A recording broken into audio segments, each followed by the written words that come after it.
For folks who are joining us virtually, we're going to be getting started in a few more minutes. Thank you for your patience.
Business meeting.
Lindsay Baker, also member at large.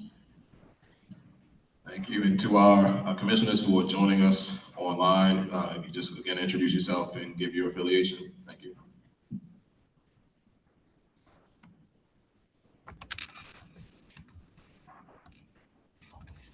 So if you are joining online and you are a commissioner, if you can come off mute and introduce yourself with first and last name for the record. Carl Snowden, Caucus of African American. Roger Davidson, Bowie State University. Stephanie Seworth, Maryland Commission on Civil Rights.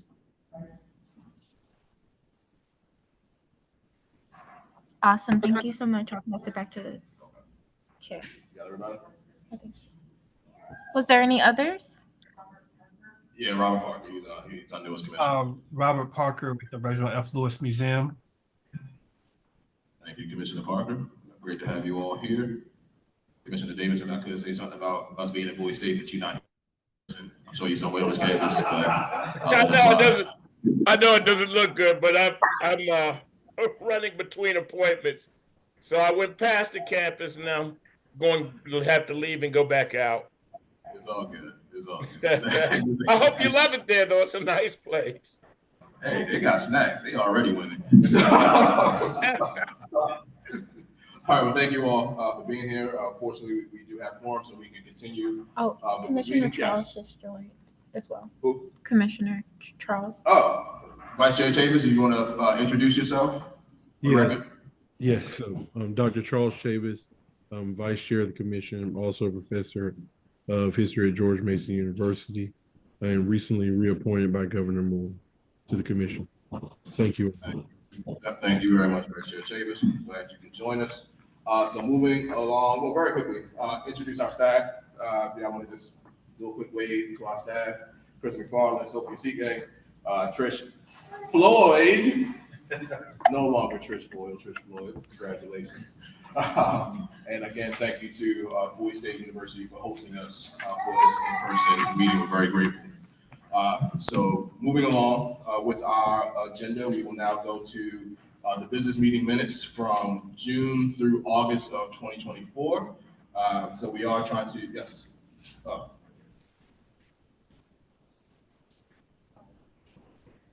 Sorry, I was just going to suggest one edit to the minutes. Okay, perfect. Yeah, Commissioner Millen spells her last name M-I-L-L-I-N, not M-I-L-L-A-N. Okay. Thank you for that, Commissioner Creary. Are there any other edits to the meeting minutes from June through August?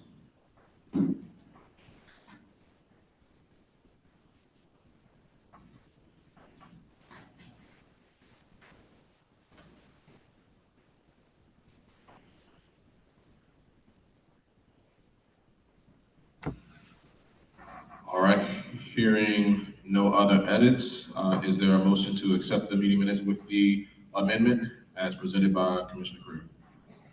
So move. All right, thank you. Is there a second? Second. Thank you very much. All those in favor, please say aye. Raise your hand. Aye. Aye. Any opposed? Any abstain? All right, the motion carries. So the meeting minutes are accepted with the amendment as presented by Commissioner Creary. So thank you all for that.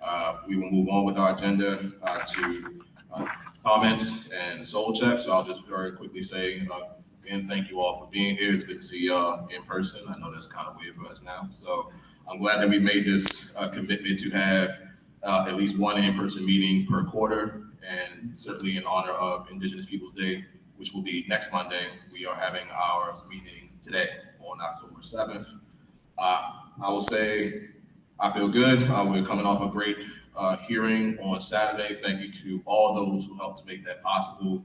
It truly is a collective effort, and the work continues. We got two weeks to the next one. So the work continues. We knew that this would be a very busy portion of our year to finish our hearings so that we can turn our attention to the final report, and we are getting it done. So just much gratitude to everyone who helps to make that happen. So that will end my comments, and I make space for any commissioners to check in with their soul and let us know how they're doing. Yes, if I can just share a couple of things. Yeah, it is wonderful to be back in the state. Last year in January.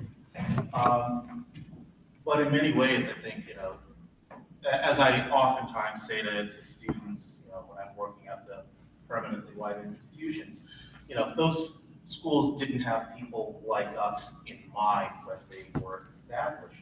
But Bowie State, which was established, I love by the Baltimore Association for the Moral and Educational Improvement of the Colored People, which was established in December of 1864, about a month after emancipation happened here in Maryland.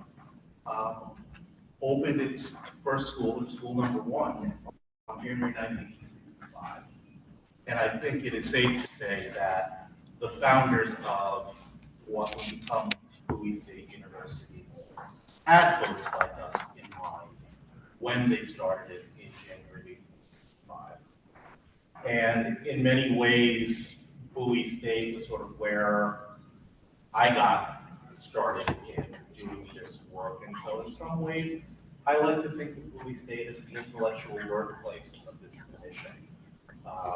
Back to Starbucks down, where I met with Delegate Amy Mellon. But in many ways, I still think of, this is sort of, if the commission had a physical home, this would be as close to it as we can find.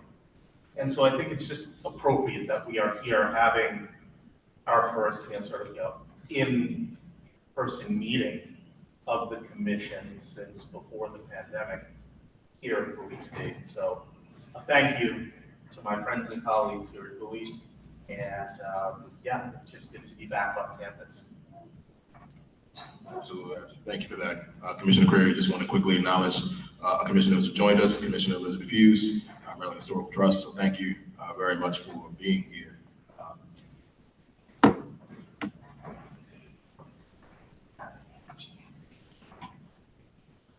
So as you speak, just eat the mic.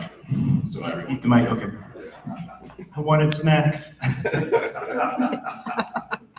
Sorry, artist term. Eat the mic. After having such a successful meeting, such a successful hearing this past couple of days, I'm very hopeful. I will also say I'm very concerned because I think at the time of our next commission meeting, we will have already had a presidential election, which will reverberate around our country. And I feel very concerned, although, as I said, hopeful, because there is a part of me, and this is going to sound political because it is, there's a part of me that can't fathom how virtually half of the country supports someone who, through a fair trial system of persons on both sides of the aisle, is still allowed to run for the highest position in our land. And that concerns me. It concerns me that in a political debate, someone can say, I thought we weren't going to be fact-checked. And the fact that he says that, there are members of the political discussion who think it was unfair that he was being fact-checked when the point of a debate is to give your truthful answers to questions that are posed. I think it is concerning where many people seem to think that concern for your health is a political issue. That is concerning.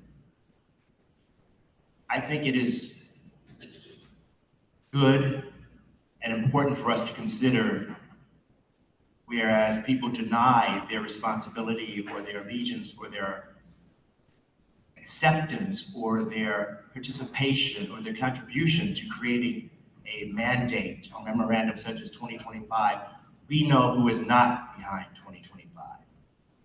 That should be something that we consider.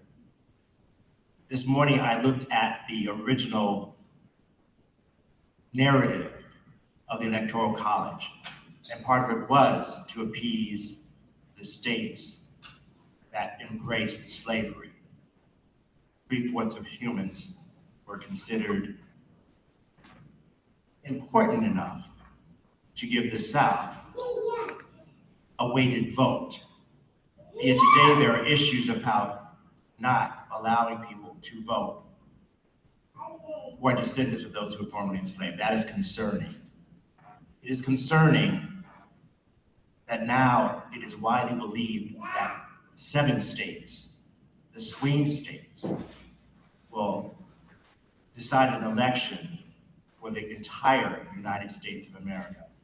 That is something that is concerning and I feel like should be addressed especially, and I would encourage anyone who is listening today to look at, to reread, if you haven't read before, to read what the Electoral College was about, what it ended up being about. First, it was about populism and if just the people vote, and then it wasn't just the Congress votes, which I think would have been a very bad idea too.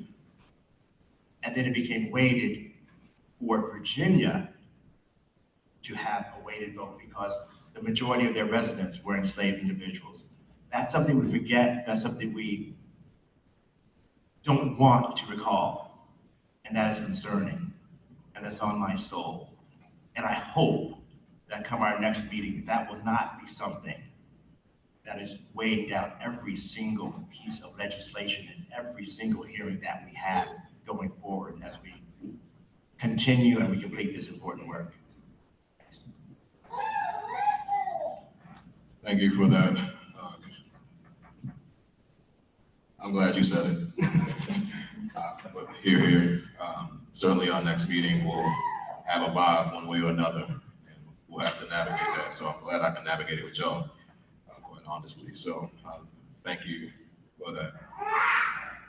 Any other thoughts from commissioners that you want to share at this time?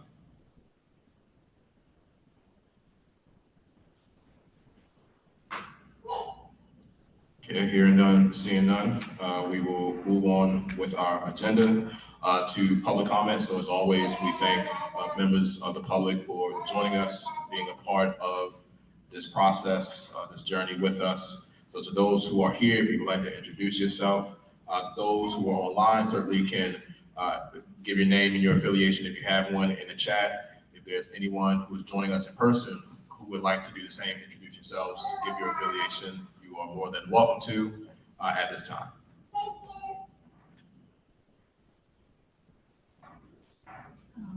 I'm Kathleen Tomzak, and I'm representing Living and Growing, which provides mental health support for support. Thank you for being here. Much appreciation to Living and Growing for all their support for our hearings. Thank you, as always.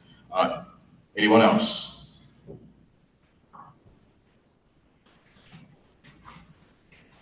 Hearing none, seeing none. Can people hear us? I just want to make sure people can hear us. Chair. Hearing a no. Yes. Oh, yes, please. Hi, I'm Thank you. Thank you for being here. Can you check the chat real quick? Yep. People still saying no, that they can't hear us. They should be able to hear. Be able to? Yeah, they said yes, we can hear. Okay. And then Reverend Diane was just Introducing herself? introducing Okay. herself. All right, wonderful. Yep. Well, thank you as always, Reverend Tiger, for being with us, to members of the public again for being with us. And with that, we will transition in our agenda to committee reports. So to committee chairs, if there are any updates that you would like to provide at this time, please feel free. Who wants to go first? No rush. Okay, yeah, I guess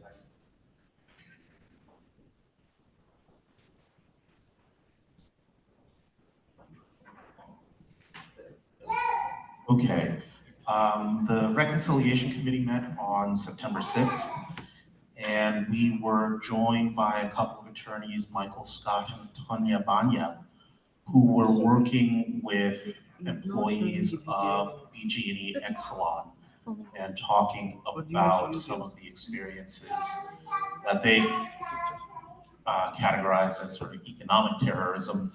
But it was an opportunity to kind of hear some of the enduring legacies of the institutionalized racism of which, lynching was certainly a big part of. And yeah, there were just some truly disturbing stories that they shared, particularly one of an instructor who was trying to teach people, in the positions, but then using a rope, to show how to tie knots, but then would also tie a noose. And that I found particularly disturbing. But anyway, it was a wonderful conversation, and it got us thinking in terms of, well, how do we address sort of the more contemporary manifestations of white supremacy and how can we address them? And then we also, again, talked a bit more about the final hearing tentatively scheduled for February 8th, the Institutional Reconciliation Committee, our hearing. And we were talking about, potential venues, including somewhere in Baltimore, possibly in Annapolis, at St. John's, or at the State House. And we'll have more to say about that at the Reconciliation Committee hearing, or Reconciliation Committee meeting this afternoon at 2. So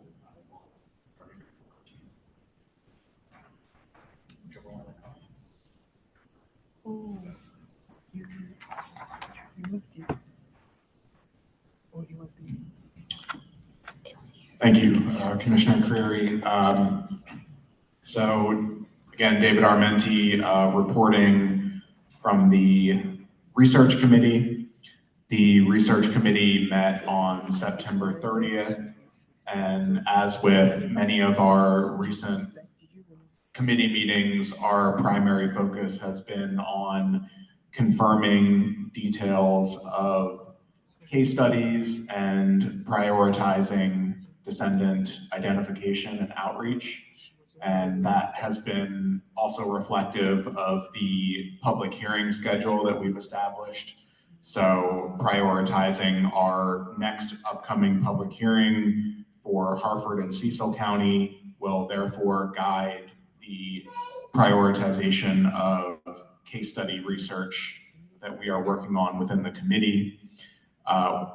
Additionally, we will continue to work to rectify the information from the prior hearings, including Frederick earlier this year, as well as Montgomery County that we heard occurred just 2 days ago on Saturday. So by rectifying, I mean bringing all the information that comes both out of the hearings from our collaborators and partners, and continuing to provide and increase digital access to those materials, as well as updating information as we can. So that'll be kind of the two-pronged focus of the committee, continuing to move forward.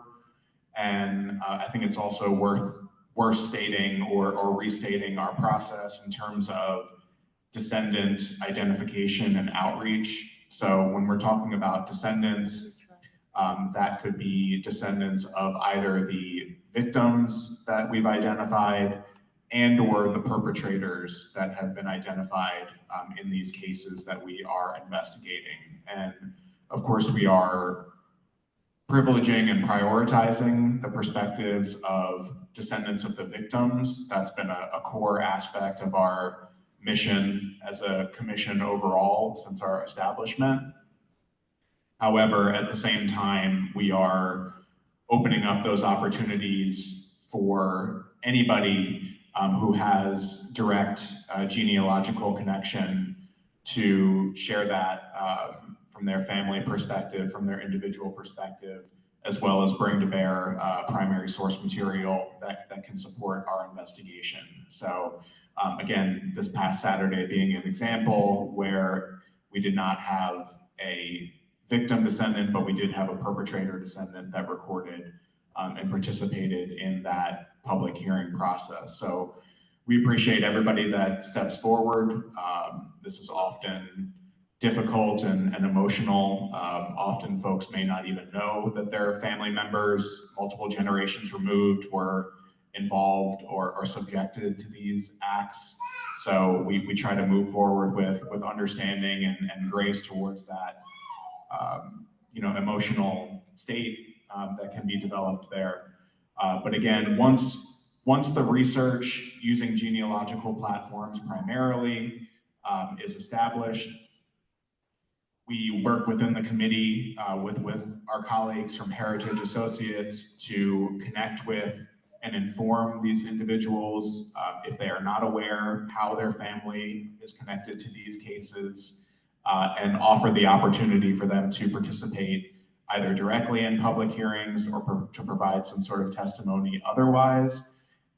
So we will continue to work as a committee on that step in the process. Then when individuals have agreed to participate and collaborate, particularly when a hearing is coming up, then we work with the executive leadership to make sure that they receive an official, quote, invitation from the commission, so they understand the weight of this opportunity, as well as, you know, provide us credibility to say this is not just random people reaching out to you saying that your family is involved, but this is an effort of the state of Maryland, and we would certainly appreciate your collaboration.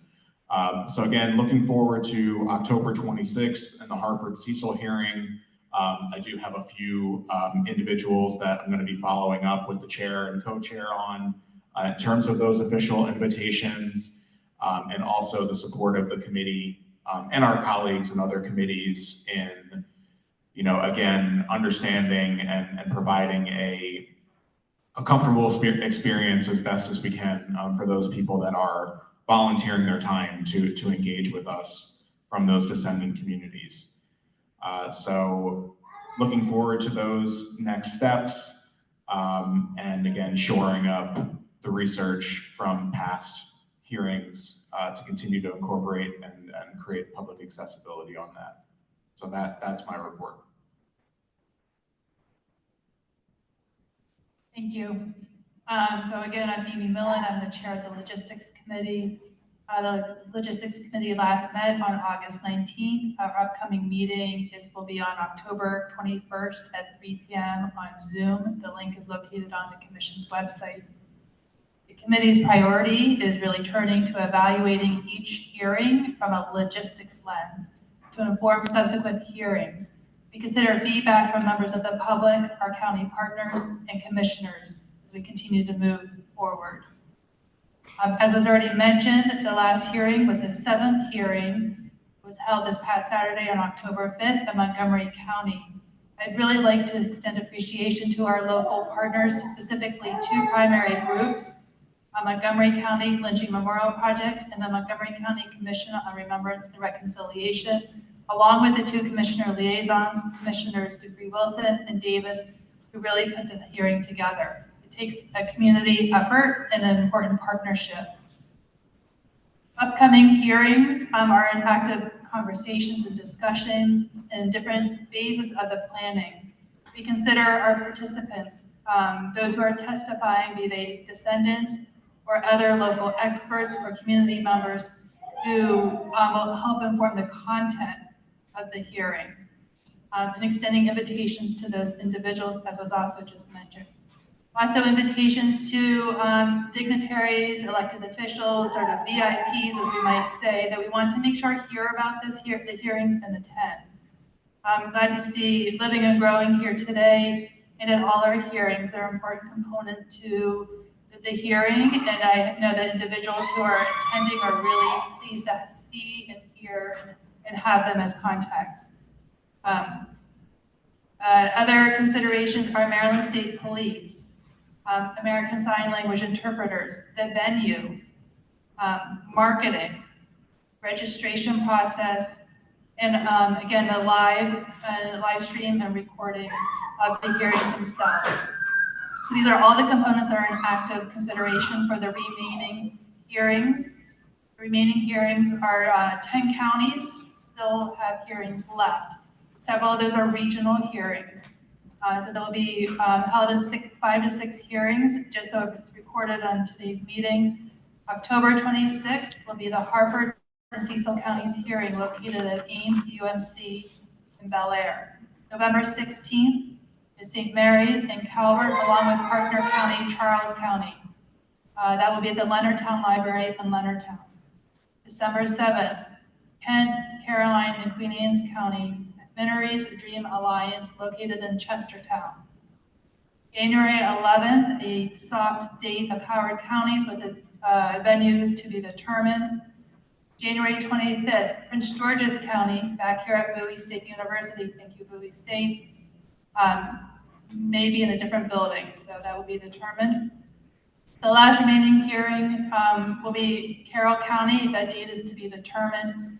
And then, as also was mentioned, was the institutional and reconciliation hearing, which is not county-based, but more subject and content-based. Lastly, it's important that we continue to have all commissioners attending the meeting or the hearings and providing input and feedback throughout the process. Again, our next logistics committee meeting is October 1st at 3 p.m. Thank you. Thank you to our committee chairs. And are there any questions for any of the committee chairs regarding their updates?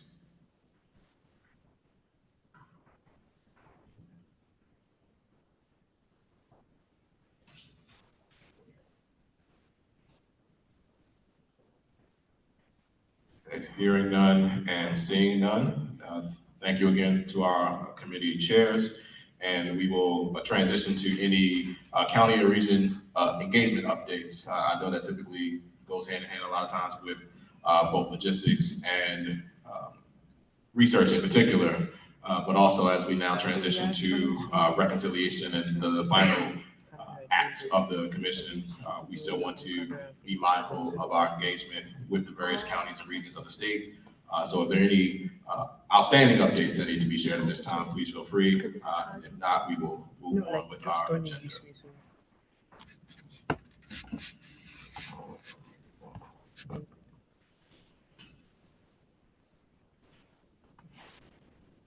This is not great for our next, by the way.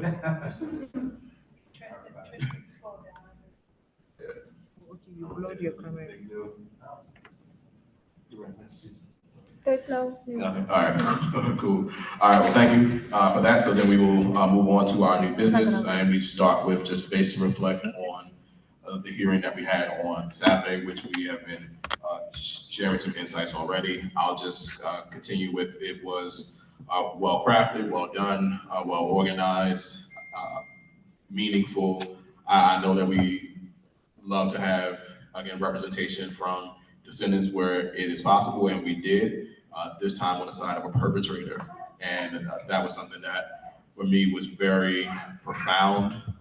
I honor her courage to share that truth. And we want to remind everyone that this is a healing process for everyone involved, not just those who were the victims or the descendants of victims of these horrible acts. So to me, that was a great example of what it can look like from different sides of this tragedy.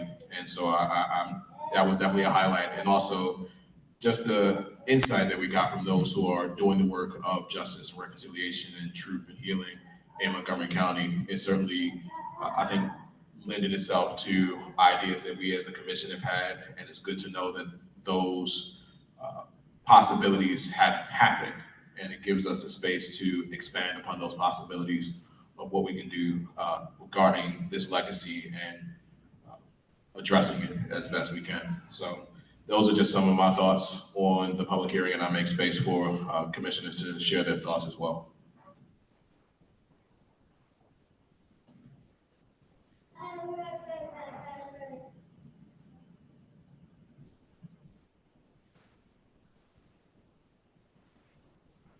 I'll just share a couple of things. A couple of people have, gotten back to me, people who were, joining the live stream from California. They were noting that it wasn't possible to share comments or questions from the live stream. And I said I would at least bring it up and just say, this might be something we want to consider so that, when we do get to that point of, public comment, people who are viewing the live stream can share their comments or questions as well. Thank you for that. And that's come up in different ways, not just for people who are viewing the live stream as participants, but also commissioners who are not able to attend in person. So I have talked with the event stream team about the capabilities. All this is possible on their end. We just have to be mindful of what the scope of work was initially when it came to the budget that was created. And then just honestly making sure it's worth it when we do it, especially if we have to incur an additional cost to make that possibility available. So I do know, or I presume that there are comments that can be left, I guess, via the YouTube page. Am I correct? Or the comments turned off of that? It might be turned off. It wouldn't surprise me. But if it's not, I know that's one way that typically people can ask a question or at least leave a comment. And yeah, you have to be mindful of who might be doing that, but at least the possibility is there.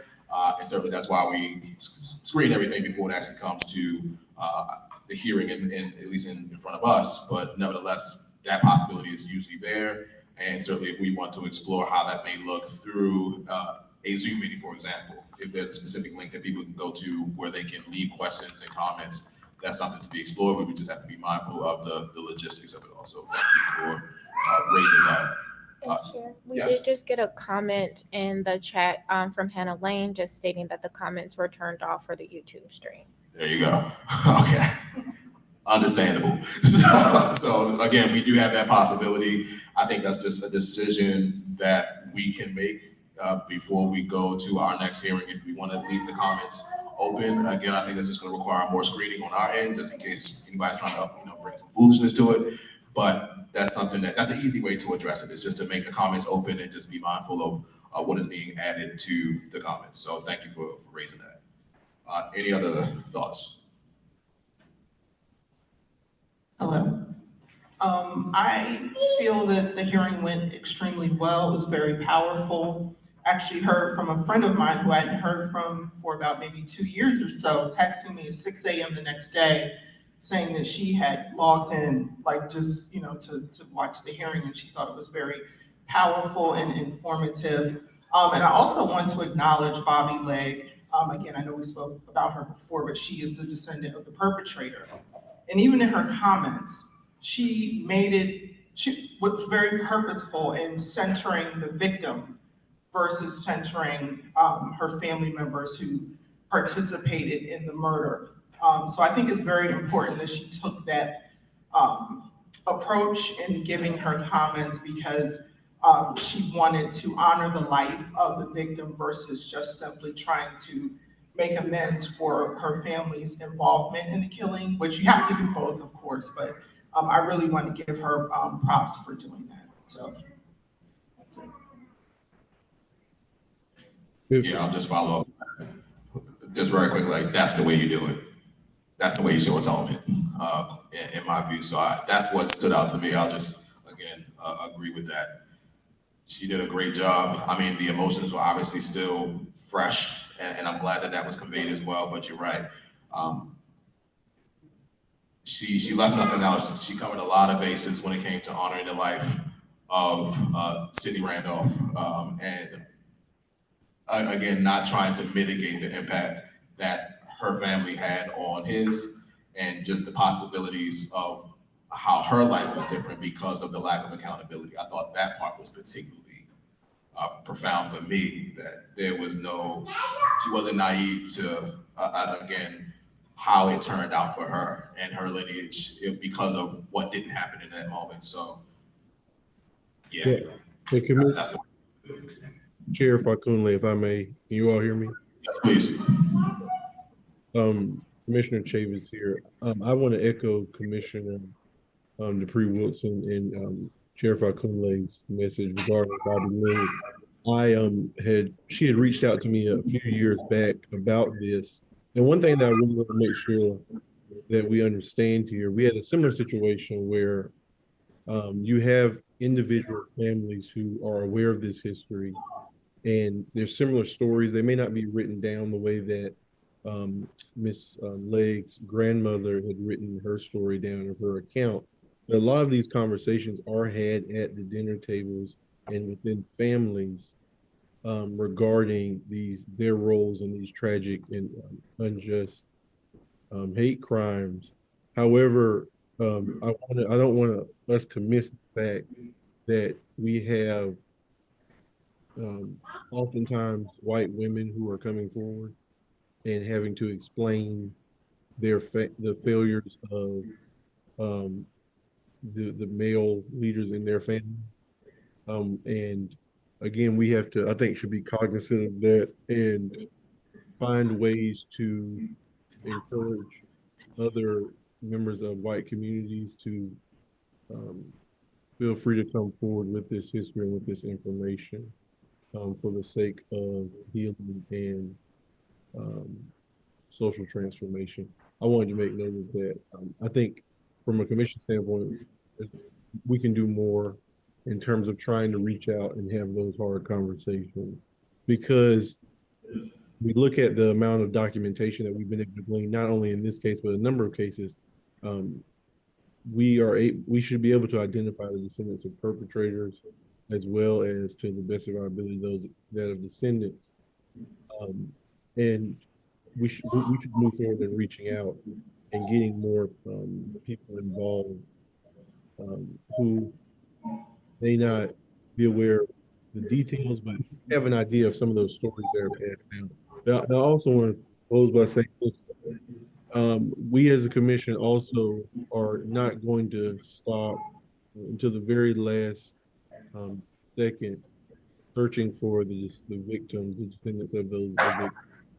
And, you know, we sought out from the inception to be a commission that was rooted in and descendant led in our work. And that is what we're going to continue to do.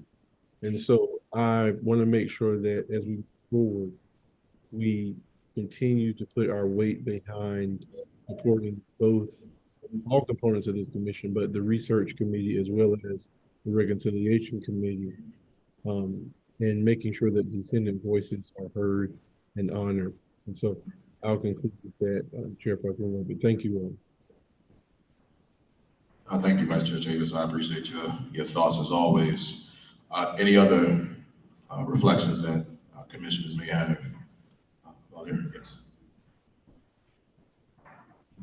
Thank you.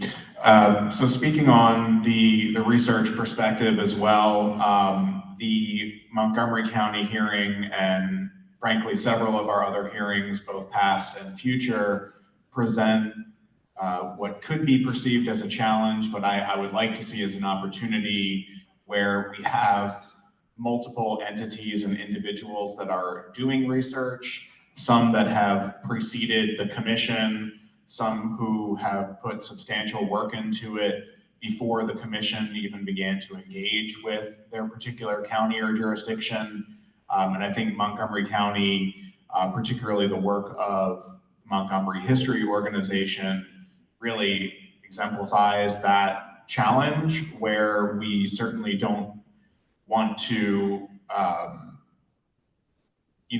recreate the wheel, nor do we want to take credit for the work that other people have, in many cases, volunteered their time to complete. So how can we reflect the impact of other people's research without making it seem that it's being absorbed and being owned, so to speak, by the commission? So this has been an ongoing conversation since the inception of the commission, but I just want to call that issue into the public sphere again. My personal view on it is that we just credit those who have done the work as much as possible, both verbally during hearings, in the recorded documentation of the commission itself, and making sure that those who have done the work are getting that proper attribution, but also continuing to encourage the collaborative process moving into the hearings. Sometimes that can be challenging in terms of even just the scheduling and logistics of getting a chance to talk with those people. So I do want to publicly thank those that do that work, and let them know as well that the commission wants to show that it is a collaborative research process, have that attribution correctly identified on all of our public facing material, but also welcome the public's ideas about how to best engage around research and that sort of thing, particularly if it's being published or presented elsewhere outside of commission work. So thanks to all that contribute to that process, but at least acknowledge that there is some level of challenge in terms of coordinating when you have so many players involved.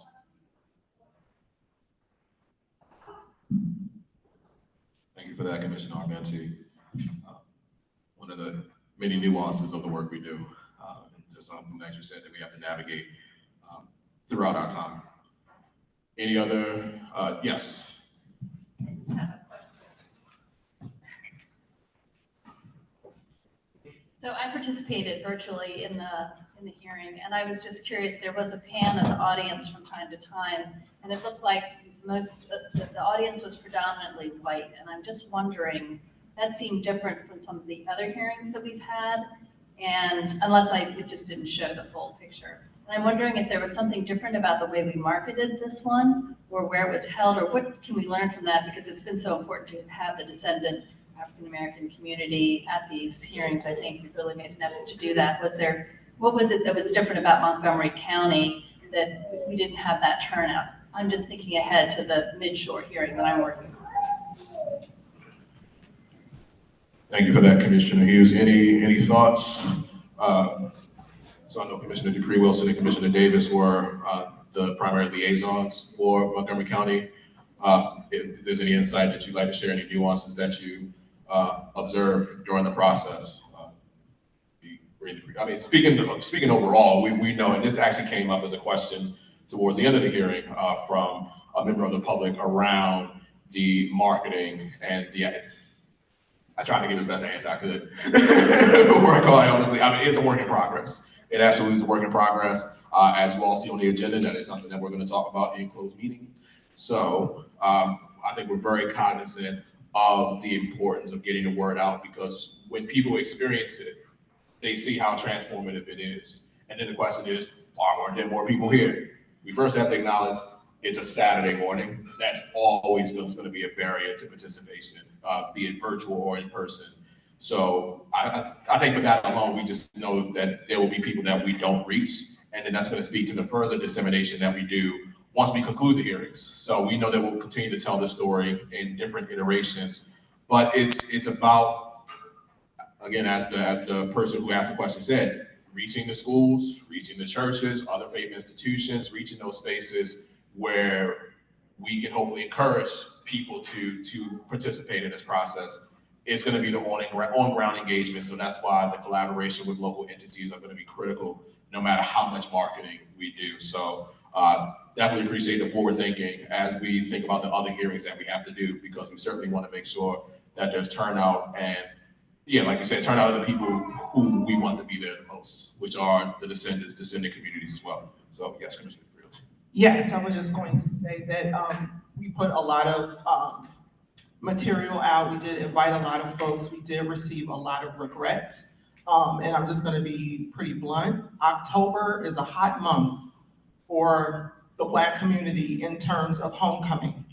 A lot of people told me I'm not coming because I have to go to homecoming, or do other things. But October is a hot month. It's very difficult to book things in October, especially on Saturdays, because that is it's an HBCU heavy month. And that's just my observation. And that's always a running joke, even, with some of my friends. Make sure you don't schedule it in October, because, we have things to do on each weekend. So that could have been a factor. And then again, people are just booked and busy, I guess. Those who wanted to come, those who sent their regrets, communicated that they really wanted to be there, but unfortunately had other engagements that they had booked over the summer. So maybe, if we're booking hearings further out in advance, maybe we can have people solidify their Saturday mornings better. I don't know, but sometimes the stars line up and sometimes they just don't. But I feel as though there was diversity reflected in the room, in my opinion, from what I did see. There were people coming in and out as well, and networking, and then folks came early and left late, came early and left earlier, came late and left late. So it was a mixture of a lot of things, but I feel as though it was well attended and diverse. Thank you for that, Commissioner Dupree Wilson. Any other? I guess we don't. Yeah, we're good. Yeah, I was just gonna say, if there's any way we can move our marketing schedule up. I know that I didn't receive social media materials to start sharing until I think the week before the event, and I just think that's too late. for people to start planning to attend something like this. So I think we really should have our initial social media press release, all of that push really happening maybe 6 weeks before the event, and then continue having additional follow-ups as we get closer. But I just don't think a week before is nearly enough notice to have people change their schedules to attend. Yeah, no, absolutely. Thank you for that, Commissioner Coles. And again, something that we are cognizant of, particularly because we're going to have this run on hearings. So again, the next one's on the 26th. That's 19 days away. So we're already well within that 6 weeks. That would be ideal. But we've got to be heavy on the marketing. And I think, quite honestly, we know that public engagement has changed post-COVID. People aren't going out the way they used to, right? So I think part of what we have to understand is we serve certainly the in-person audience, but we also serve a virtual audience as well, and they are important. So just making sure people are well aware of all the ways that they can engage and trying to make it as engaging as possible. I think for those who have seen our hearings, for the most part, outside of being able to leave comments and questions, they do feel engaged with the experience. And that's just going to be the way we reach a certain group of people who are not physically able to join us in these different spaces. And certainly the sooner that we can, again, market it and let them know, the better. I agree. Any other thoughts? Yes. I just want to make one quick suggestion about the marketing. I know we don't actually have like a LinkedIn page for the commission, but if you as the chair or one of the staff people can post it, and then what I do with my 28-person board that I refer to is I just tag everybody who's on LinkedIn in the comments, and then they have a real quick reshare opportunity. I know for myself, I took the materials that were passed around and I posted my own on LinkedIn because I'm really active on LinkedIn. But if a tag like that were to happen, I feel like more people would share it. Thank you for that. I think that's a great idea, Commissioner Baker. Thank you. I noticed you're very active on LinkedIn. We friends. but it's true, and I've done that quite a few times where one of us with whom I'm connected on LinkedIn makes a post about the commission. Like you said, it's really easy to reshare, and then there you go, it takes off. So if there's a way we can systematize that, which is what you're alluding to, I think that would be a great idea. Same for Facebook if you're so inclined. Same for X if you're so inclined. I don't know why I call it X. It's always Twitter. If you're so inclined, even same on Instagram, right? So we know that we have these major social media platforms, and we've long had that conversation about whether the commission can have an official any of those things. We haven't done it. So our next best approach is to create those posts personally and then pass them around the commission staff and then just share it out through our networks that way. So just continue to be more intentional about that and to think about how we can be systematic around it as well. Chair Fakunli? Yeah. Here's Roger Davidson. not to beat something to death on that note, but to repeat. I mean, if you look at some of the counties, they don't have large Black populations. And so you'll have to make that connection. I mean, Montgomery County, there is, but the way to get to that, one way to get to some of these areas is through to partner actually with a church, to reach out and talk to a pastor, especially one of the larger churches in Montgomery County. And I know this is passed. It would have been the pastor of Kingdom Fellowship, along with Divine Nine organizations that also have mentoring programs, because they would want to bring some of the younger people to catch some of that history, but also to get involved with reconciliation. So anyway, that's just something to throw out. And with Prince George's County coming up, I mean, we have Reed Temple, we have First Baptist, Glen Arden. There are a lot of large churches, and they would love to get involved, I'm sure. Thank you for that, Commissioner Davidson, and certainly you're absolutely right. We are mindful of the different spaces that we are going into when it comes to this history and just the populations that are there or not there, as you alluded to. So there's that kind of inherent or built-in realization of circumstance when it comes to attendance, and certainly connecting with those institutions that are serving those communities, serving Black people in the different counties are going to be very critical when it comes to turnout. I think regardless, but certainly when it comes to Black participation in our hearing. So thank you for that reminder. Any other thoughts, Commissioner? Yeah, go ahead. I was going to use the last couple comments and segue into the Hartford and Cecil counties hearing. So we will now transition into discussion about Hartford and Cecil County Government. Perfect. 2026. Not to cut the conversation on Montgomery County short, but some of these comments about how to leverage marketing, I think we're already using in the Hartford and Cecil counties hearing, so that the local partners have actually created a robust list of religious institutions, organizations, stakeholders, et cetera. And project manager Trish Floyd has that massive list and is trying to get those letters generated, again, further out in advance. The press release has already gone out to those local partners and a flyer has been created. And so they're busy doing, spreading the word at the grassroots level. And so it's now time for the commission to do our turn in that as well. So I think these ideas are excellent and right on point. This is, again, the way one hearing will learn from the prior hearing. Absolutely. Thank you for that, Commissioner Miller. It's an iterative process. We definitely learned that. And that's why it continues to get better with each new hearing. So since we are on the discussion of the next public hearing on the 26th, is there anything else that we want to raise in particular regarding that?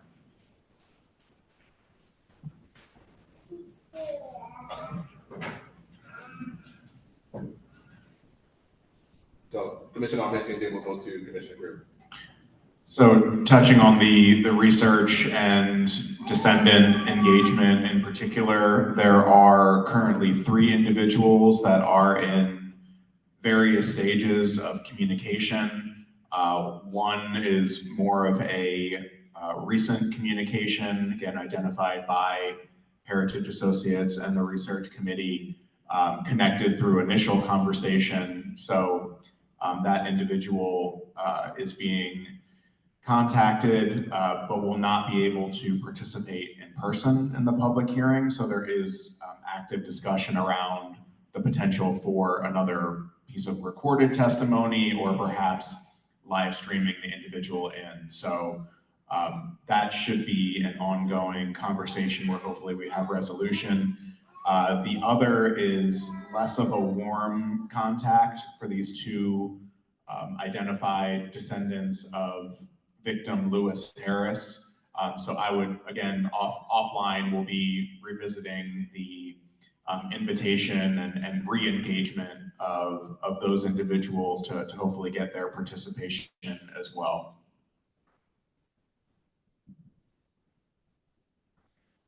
Thank you, Commissioner Armenti. Commissioner Miller, would you like to add something? Sure. In addition, on Hartford Cecil County hearing is another example of how we have local researchers who have done a large bulk of the research, and it'll be their voices that will be presenting the narratives of the 5 lynching victims across those 2 counties. And other than that, I would say the hearing is shaping up nicely with most confirmed folks who are testifying in the response from the witness section. It'll be a robust hearing and will run at least the full time period. And Chair, I would just add to that we do have our meeting tonight. And this afternoon, we do have the local planners and the commission of the meeting every other week over the past several months. And yes, today is another meeting. So I'll be running home from here and going into the meeting. Yeah, it's at 5 o'clock. At 5 o'clock. Which is why I can't be there, because I gotta get ready for class. Otherwise, I would totally be there. So thank you, Trish, for that reminder. Thank you, Commissioner Miller, for those updates. I'm glad that the next hearing is setting up quite well. I'm sorry that I won't be able to attend. I have a conference that I will be at, so I know that we'll be in good hands with you all, being led by Vice Chair Chavis. Charles, you gonna be there, right? Point at him. I know he's back there somewhere. All right. Vice Chair Chavis will be there. But thank you all again. It is a collective effort for us to put on these hearings, and as is always confirmed, it's the most impactful part of what we do. It by far makes all the work worth it to make that space where people are able to share their stories, tell this truth, and again, have the difficult but necessary conversations. And that is why this commission is what it is and does what it does. So thank you all for that continued work. Anything else on the upcoming hearing for Hartford and Cecil counties?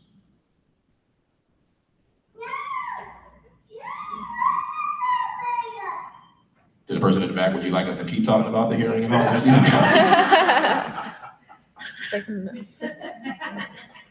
Oh, I miss my daughter. Okay. All right, moving on. So we will move on with our agenda to any announcements. If there are any announcements that we have to share, that also goes for those who are joining us online. Please put those in the chat and we will read those out loud. If there are any announcements that are to be shared here, please feel free at this time. I've got an announcement if that's okay. That's okay. Go ahead, Will. So actually, we've got a big week coming up. On October 30th, we're going to be opening, finally, the Lynching in Maryland exhibit, our permanent exhibit at the Lewis Museum. Invitations will be going out this week to all the commissioners and staff members and others. But so we're really incredibly excited about that. Wednesday, October 30th. 2 days later, on Friday, November 1st, which was the Friday before our conference, we're going to be having a meeting of coalition leaders from all over the state. We've done that in the past at previous conferences, but this time we're going to also be joined by people from coalitions in Virginia, someone from North Carolina, and possibly Colorado. So people know what's going on in the state of Maryland and they're kind of excited about it. And this idea of having people from out of state join us for this is something that was initiated out of state, so that people are interested in what we're doing in Maryland. All of us are doing in Maryland. And so we're proud of that and we're excited about that and we're looking forward to it. And then of course on Saturday, November 2nd, we are having our 7th annual conference. I'm going to actually put a link in the chat right now for information and registration. I think since the last time we've added a huge attraction. Brandon Jacobs Jenkins is a playwright. He just won the Tony Award for his play Appropriate, which is about a Southern family reunion. They get together to closing down the house of their father who had just died, and they discover that he was involved in lynching of Black people there. And it's an incredible play. And the playwright who will be joining us that day to talk about that, and he'll be in conversation with Stevie Walker-Webb, who was just this past year named the artistic director of Center Stage in Baltimore, and who is himself a noted playwright, Obie Award winner, and Brandon Jacobs Jenkins is a MacArthur Grant winner, and in addition to his Tony Awards, twice nominated for the Pulitzer Prize. So we got some star power, and we're really, really excited about it. Thank you for that, Will. I appreciate you as always, your commitment to this work and supporting us. So thank you. Any other announcements? I'm checking the chat once again, just to make up. Chair Cooley, once again, I'm sorry to keep jumping in. I just want to piggyback on Commissioner Haley's observation about the election. Because of my classes, African American history too, I've been connecting some of the tensions that are being generated now by targeting immigrants and migrants, and how those tensions could lead to modern day lynching, especially Springfield, Ohio. Because in 1904, the migrants were Black, and a Black migrant there coming for opportunity, coming for jobs in Springfield, Ohio, 1904, was accused of killing a police officer. They broke into jail, they lynched him, but later the mob attacked the Black section of the city and burned down houses. People are homeless, destroyed businesses. And this happened not just in Springfield, Ohio, but Springfield, Illinois, Springfield, Missouri, and so many other places between the early 1900s and in the mid 1920s. And so that's a reminder for us in this political climate that this could actually happen again, especially when you place a target on people's backs and say they are the problem. And hopefully what is being done here with the commission will highlight the danger of doing something similar in the present. Anyway, thank you. Thank you for that, Commissioner Davidson. And I think we all agree that much of our charge, even if it's not official, is to bridge the past with the present to hopefully forge a better future. So thank you for that reminder, Commissioner Armento. Just want to build on a few dates that were alluded to earlier in the meeting. We have Indigenous Peoples Day, formerly Columbus Day, coming up next Monday, as well as particularly for the local constituents thinking about November 1st, which is Maryland's Emancipation Day. Certainly we honor the anniversary of the Emancipation Proclamation, and as well as Juneteenth for their national implications. But we should also remind folks that emancipation occurred on a different schedule in our home state, and that had a pretty direct effect on the legacy that we are already discussing as far as lynching and other race-based violence in our communities. So want to lift that up. Not one event in particular, but definitely something that folks in Maryland and the surrounding region should be keeping an eye out for. I know that there are various commemorations likely between Annapolis, Baltimore, and other communities. So something for us to keep in mind. And generally speaking, both of those holidays are opportunities for reflection, thinking about the reparative work that we're doing, community and relationship building. So I just encourage everybody to, between those two dates, find a community event, connect with a community or an individual organization that you weren't already familiar with, and think about how that builds on our collective work towards truth and reconciliation. These again are opportunities for learning as well as networking and building. So let's not lose sight of that with those upcoming dates as well. Thank you, Commissioner Armenti, and absolutely 100% agree. Commissioner Haley. Thank you. Tomorrow there's going to be at the Waddy H. Bates Legacy Center, I'm moderating a panel which is LGBTQ plus issues in our community for the Caucus of African American Leaders. That'll be from 5 o'clock to about 8 o'clock. There'll be a meal and then a discussion about the issues that concern the LGBTQ community and how that can relate to the overall issues of social justice that we deal with in a part of the legacy of lynchings for Matthew Shepard and other individuals who have suffered that. And along those lines, I want to encourage those people who come to our website, the MLTRC website, that we do have a question on there, what do reparations look like to you? And sort of going back to even what Commissioner Davis and Commissioner Hughes said, reach out to us. We are here for you. We have made the virtual accessibility as accessible as possible for you to get to them. We want to hear what you say. The more you say, the more we listen. We just received something since our last hearing where someone wants to volunteer, wants to know how they can get involved in reconciliation. And that's what we want to know. We can put you on our email list such as it is, and we will let you know when things are specifically happening. And then we will include you as part of our community of active workers on this. And within that, I just wondered, this is one statement I'll probably reach tomorrow, of course, right now, I've lost it. But let me see if I can do this. Where's our fifth grader when you need him? Just to remind us of the statement, which I think is our work here and our work for those who are, let's say, a part of our tribe. I think the person's name was Neymar Moeller. I'm not sure, but this is the statement. I just want to remind us of this, and I'll probably will say it again at the panel tomorrow. First, they came for the socialists, and I did not speak out because I was not a socialist. Then they came for the trade unionists, and I did not speak out because I was not a trade unionist. Then they came for the Jews, and I did not speak out because I was not a Jew. Then they came for me, and there was no one left to speak for me. Thank you. You are so on point today, Commissioner Haley. You're just dropping truth bombs like thank you. Thank you for that, Commissioner Haley. Greatly appreciate it.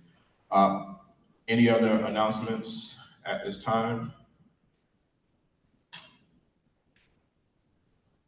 All right, hearing none and seeing none. So we are at the end of our open portion of the business meeting. So I believe that I'm about to receive the language that is going to allow us to then transition to a closed meeting. Thank you.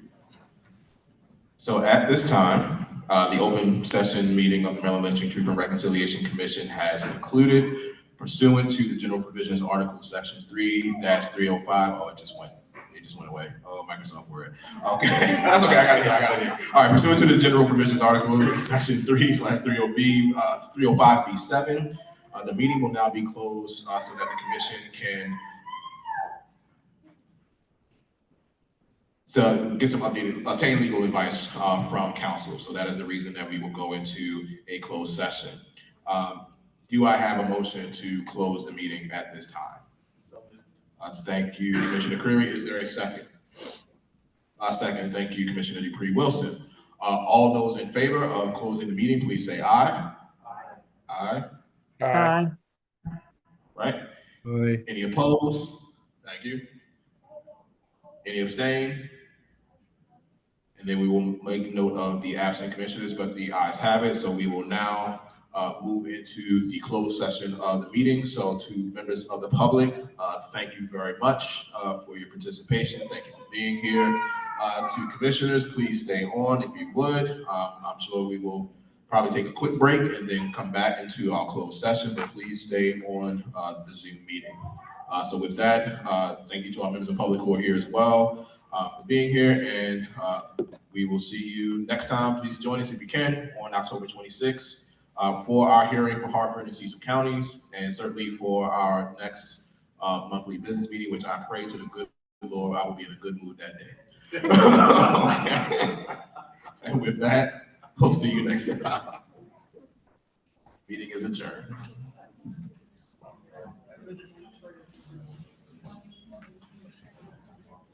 Technology is the worst. It's okay. It's okay. I'm glad I was able to find it. I just wanted to make sure that my vision was the same. I didn't know if it changed. Okay. Okay, cool. Right. Gotcha. Gotcha. All right. Thank you.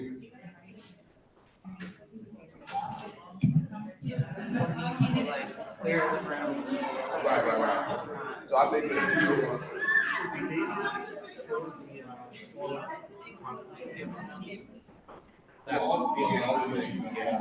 so that's why I'm saying take a short break now. Okay. Do this. And you have lunch. Okay. Just quick.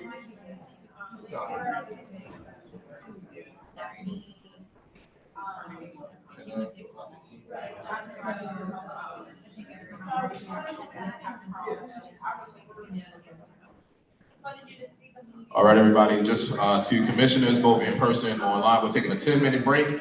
We will come back at 1 p.m. to start our closed meeting. 1 p.m. Thank you.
Yeah, so.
I like that.